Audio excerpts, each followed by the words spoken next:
当虚拟比真实更真 ，VR 加 AI 时代的意识、成瘾与自由。2017年，南加州大学的李佐在实验室里用 VR 头显治疗一位患有严重创伤后应激障碍的退伍军人。患者在虚拟的阿富汗街道上重新经历了曾经令他崩溃的爆炸场景，但这一次，在治疗师的引导下，他的杏仁核学会了不再对这些线索产生过度反应。VR 暴露疗法已经积累了相当的研究证据，被认为是治疗创伤和恐惧症的有前景的工具。几乎在同一时期，格林加德在体验了一次星球大战沉浸式 VR 之后写道，佩戴头显超过45分钟后，他感到焦虑和孤立，但同时他发现自己不想停下来。一种体验同时引发不适和渴望，这个矛盾的信号在神经科学中有一个精确的名字，它是想要而非喜欢，而这正是成瘾的核心签名。这里隐藏着一个深刻的悖论，能够治疗创伤的技术也能够高效地操控欲望，因为两者依赖的是同一件事，对感知、注意、情绪和自我模型的精准介入。VR 暴露疗法之所以有效，是因为它能够欺骗大脑的威胁检测系统，让患者在安全环境中重新校准恐惧反应，但同样的欺骗能力，当被用于游戏设计、社交平台和商业激励时，就变成了对奖赏系统的精准操控。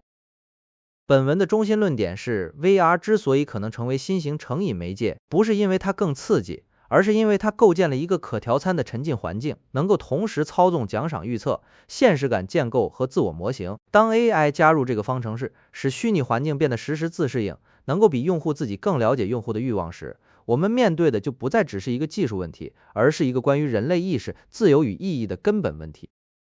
在展开讨论之前，有必要做一个概念区分。本文讨论的 VR 成瘾并非一个已被正式确立的临床诊断，而是一个涵盖3个层次的分析框架。第一层是媒介成瘾，对 VR 设备和沉浸环境本身形成依赖。第二层是内容成瘾，真正令人上瘾的是 VR 中的游戏、社交、权力感或身份补偿。第三层是机制成瘾，上瘾的对象是一个可调节、自适应、持续反馈的奖赏系统。本文关心的主要是第三层 ，VR 加 AI 如何将原本分散在游戏、社交媒体和各种数字娱乐中的成瘾机制整合进一个更高带宽、更精准的系统。第一章不是快乐，而是想要 VR 如何劫持奖赏回路。多巴胺编码的不是快乐本身，而是奖赏预测误差。当奖赏超出预期时，神经元放电增加；当预期奖赏未到来时，放电降低。贝里奇的激励显著性框架进一步将这个图景分解为3个独立的心理过程：想要，由多巴胺驱动的动机；喜欢，由阿片系统介导的享乐体验；以及学习。即使多巴胺系统被摧毁达 99%， 实验动物对甜食的享乐反应依然完好，它们仍然喜欢，只是不再想要。这个区分对理解 VR 成瘾至关重要。VR 环境，特别是游戏和社交 VR 之所以难以放下，往往不是因为它们提供了多么强烈的愉悦体验，很多重度用户甚至会承认其实没那么开心，而是因为它们极其高效地驱动着想要系统。每一次虚拟奖赏击败对手、获得点赞、解锁成就，都产生一个正向的奖赏预测误差信号。而 VR 环境的可调参特性意味着这些信号的频率、强度和可变性都可以被精确校准，正如赌博机设计者早已深谙的可变比率强化原理。罗宾逊与贝里奇的激励敏化理论揭示了成瘾的一个核心机制：反复暴露于奖赏线索会使中脑边缘多巴胺系统变得敏化，想要被选择性的放大，而喜欢并不相应增加。成瘾者并非越来越享受药物，而是越来越想要药物，即使他们清楚地知道实际体验已经远不如从前。库布的异稳态模型则解释了这个过程的下一阶段：持续的奖赏系统激活导致快感设定点的慢性下移，同时应激系统被招募激活。结果是成瘾后期的驱动力不再是追求快乐，而是逃离不适，一种负强化循环。VR 环境中的持续高频奖赏刺激，理论上完全可能启动同样的异稳态过程。当虚拟世界中的多巴胺释放模式被长期强化后，现实世界的普通刺激可能变得越来越不足以激活奖赏回路。但仅凭神经递质层面的分析还不够，成瘾不仅是因为奖励本身强，更是因为环境把奖励线索设计的过于密集、过于个性化、过于可预测，又带一点不可预测。这就是 VR 加 AI 组合真正危险的地方。当 AI 被整合进 VR 环境后，系统可以实时追踪用户的眼球运动、生理反应和行为模式，这些数据的敏感度远超社交媒体所能收集的任何信息，然后据此动态调整奖赏线索的时机、频率和内容。这意味着 VR 加 AI 系统能够做到传统成瘾媒介无法做到的事：实时个性化奖赏、预测误差的管理。它不需要每次都给你一个大奖赏，它只需要让你的预期永远比现实稍低一点，然后不断微超你的预期。同样的机制也正在被用于治疗。VR 暴露疗法利用的正是对感知和情绪反应的精准操控，只不过方向相反，它不是放大想要，而是帮助患者的杏仁核重新校准对创伤线索的反应。治愈与操控之间的界限取决于谁在设计系统，为了什么目的。社交媒体时代已经教会我们，当平台的商业模式依赖用户停留时长和参与度时，算法会被系统性的训练来最大化想要、无限滚动、可变奖赏通知、社交比较机制都不是偶然设计。VR 加 AI 将这个逻辑推向新的高度。XR 设备收集的数据眼球、运动轨迹、瞳孔变化、心率波动、微表情、空间行为模式，比任何现有技术都更深入人类内心。当用户的沉浸深度直接转化为商业价值时，系统的优化方向天然趋向于让人更难离开。第二章，现实本来就是被建构的，为什么足够真实已经足够危险？如果说第一章解释了 VR 为什么能够劫持动机系统，那么本章要回答一个更基本的问题： VR 为什么能够骗过大脑？答案不在于 VR 技术有多先进，而在于大脑本来就不是一台被动的照相机，它是一台预测机器，而现实感是预测闭环暂时稳定后的主观产物。1998年的经典橡胶手错觉实验表明，当实验者同时抚摸被试者被遮挡的真手和面前可见的橡胶手时，被试者开始感觉橡胶手是自己的大脑的身体所有权感被转移到了一个假肢上。VR 将这个实验推向了新的高度，通过头显呈现的虚拟手臂可以同样诱发身体所有权错觉，甚至可以让人拥有一条3倍于真实长度的虚拟手臂。足够真实比完美真实更重要。VR 的目标不是100%复制现实，而是触发大脑的正确反应。就像看电影时你知道是假的，但仍能投入情感一样，大脑不需要完美的感觉输入来生成真实感，它只需要关键线索之间的一致性。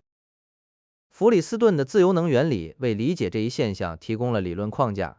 生物体通过最小化自由能，即减少预测与感觉输入之间的差异来维持自身的存在。当 VR 系统提供的感觉输入与大脑的预测模型足够匹配时，大脑的最简假说就是这个虚拟环境是真实的。这就是 VR 研究者所称的临在感。每天在 VR 实验室中都上演着这样的悖论：你站在一个你知道不存在的虚拟悬崖边，你的认知告诉你这不是真的，但你的心跳加速，你的身体拒绝靠近边缘，你同时意识到两件矛盾的事。大脑对真实感的判定并非线性的。恐怖谷效应告诉我们，当虚拟人物的逼真度接近但未达到真实人类时，会引发强烈的不适感。太假不能沉浸，太真又令人不安。这说明意识不是被动接受感觉输入，而是在主动建构真实感，并且这个建构过程有着精细的阈值。所有这些都指向一个核心洞见： VR 之所以能够成为成瘾媒介，不是因为它伪造了现实，而是因为现实本来就是大脑建模出来的。VR 技术所做的只是接管了这个建模过程的输入端。当 AI 使这种接管变得自适应和个性化时，大脑就越来越难以区分内部 VR 系统及正常的感知建构过程和外部 VR 系统及技术提供的替代输入。第三章，从角色扮演到身份工程，化身如何改变真实的你。2007年，斯坦福大学的研究者发现了一个令人不安的现象：在虚拟环境中被分配了较高化身的参与者，在谈判任务中表现得更自信、更具攻击性。不仅在 VR 中如此，而且这种行为变化延续到了随后的面对面互动中。他们将这种现象命名为普罗透斯效应，以希腊神话中善于变形的海神普罗透斯命名。后续研究不断扩展这一发现的边界，拥有更具吸引力化身的用户在社交互动中更开放自信，扮演超级英雄化身的人变得更加利他，而具有老年人化身的参与者行走速度减慢。更引人注目的是，让白人参与者在 VR 中体验黑人化身，可以显著减少其内隐种族偏见。普罗透斯效应的理论基础是自我感知理论，人们通过观察自身的外在表现来推断内在状态。当你在虚拟世界中看到自己是一个强壮、自信的化身时，你的大脑开始更新自我模型，以匹配这个外在形象，不是作为角色扮演，而是作为一种对自我的重新校准。安慰剂效应证明信念可以改变神经化学。帕金森病患者的安慰剂处理可以降低单个神经元的放电率。普罗透斯效应则证明虚拟外表可以改变现实行为和态度。两者的共同逻辑是自上而下的信息信念、自我模型、感知框架，能够真实地重塑自下而上的物理和生理过程。VR 使这种循环因果变得可操控、可量化、可重复，这是它作为科学工具的巨大价值，但也是它作为成瘾媒介的危险所在。如果虚拟化身可以减少种族偏见、缓解创伤症状、提升自信心，那同样的机制也可以被用来创造一个让用户永远不想离开的更好的自己。经典的普罗透斯效应研究中，化身是静态的，但 AI 的介入正在将这个过程从角色扮演升级为身份工程。当 AI 驱动的虚拟化身能够实时适配用户的情绪状态，当你焦虑时变得更温和，当你自信时给予更多挑战，它就不再是一个外衣，而是一个动态的行为脚本。当虚拟社交中的 AI 角色能够根据你的社交脆弱点提供恰到好处的反馈和认可时，系统就开始参与一种精妙的共谋，它在学习如何生产一个最容易让你留下来的你。第4章，体验机器已经到来，沉迷虚拟算不算一种失败？前3章的分析揭示了一个令人不安的图景。VR 能够劫持奖赏系统，因为大脑本来就在建构现实，而虚拟化身还能反过来重塑真实的行为和身份。但这些分析主要回答的是如何的问题。本章要面对一个更根本的应当的问题：如果虚拟经验在主观上足够真实，在行为上足够有效，在身份上足够塑形，那么我们凭什么还说沉迷虚拟有问题？1974年，哈佛哲学家诺奇克提出了一个著名的思想实验：体验机器。想象一台机器可以模拟任何你想要的体验，一旦接入，你将无法区分虚拟与真实，并在完美的模拟中度过余生。你会选择接入吗？诺奇克相信大多数人会拒绝，他给出了3个理由：人不只想要体验快乐的感觉，还想要真正做某些事；人想要成为特定种类的人，而非漂浮在缸中的无定型团块；人想要与更深层的现实保持连接。但查尔默斯在2022年提出了一个令人不安的反转，他的核心论点是虚拟现实是真正的现实。他论证说，虚拟世界不是2等世界，我们可以在虚拟现实中过有意义的生活。关键的区别在于，诺奇克的体验机器是完全预编程的，你只是在被动体验一个脚本，而现代 VR 是交互式的，你在其中做出真实的选择，建立真实的关系，产生真实的后果。如果查尔默斯是对的，如果虚拟世界中的体验在哲学上可以被视为真实，那么沉迷虚拟世界的问题就不能简单的归结为逃避现实，我们需要更精细的判断标准。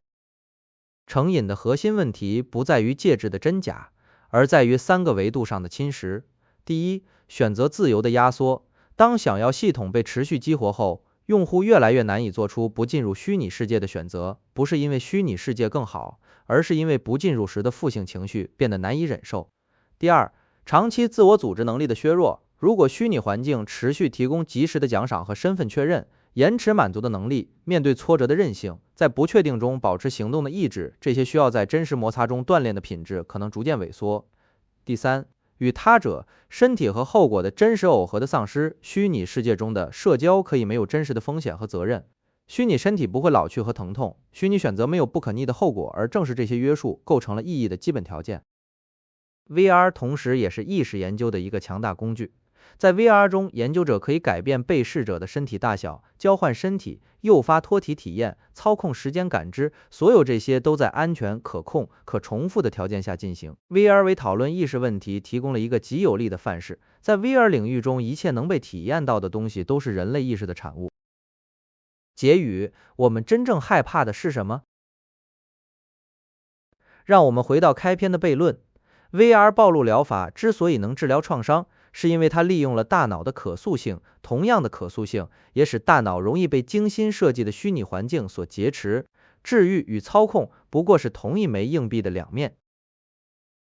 本文从多巴胺的奖赏预测误差出发，经由现实的神经建构机制、虚拟化身对真实自我的重塑，最终抵达体验机器的哲学追问。这条路径揭示了一个不断加深的洞察。我们以为 VR 的问题在于虚拟，但真正的问题在于真实大脑所谓的现实，从来就不是对外部世界的忠实复制，而是一个基于预测、受情绪调制、被社会建构的内部模型。VR 技术没有创造一个新问题，它只是以一种无法忽视的方式暴露了一个一直存在的问题。VR 体验或许正是英国涌现的一个人工案例，纯粹的计算、光子和电信号，经过恰当的组织，就能产生被体验为真实的主观意识内容。这对意识研究的启示是深远的，它暗示意识可能根本不关心其底层机制是碳基神经元还是硅基芯片，只关心信息的组织方式。但让我们不要在理论的优美中遗忘实践的紧迫。当一个系统能够比你自己更了解你的欲望，更精准地预测你的反应，更高效地驱动你的想要系统时，自由选择这个概念本身就面临着被重新定义的风险。或许我们真正害怕的不是一个假的世界，而是一个比现实更会满足欲望的世界。更有力的理由可能是，人不仅需要满足欲望，还需要保持对欲望的主权。当技术开始持续引导和塑造我们的想要时，当我们想要某样东西，不是因为我们自主地发现了它的价值，而是因为一个算法精确地知道如何让我们想要它时，即使这种想要带来了快乐，我们也在一个根本性的层面上失去了什么。最值得铭记的教训，或许仍然是认识论层面的。现实不是眼前看到的世界，而是大脑建构的模型。成瘾不是意志力的缺乏，而是想要系统被环境重写的结果。虚拟不是假的同义词，它可能只是以另一种方式组织的真实。面对这些复杂性区分，我们知道什么与我们假设什么，这种认识论的谦逊，或许是我们在 VR 加 AI 时代保持欲望主权的第一步。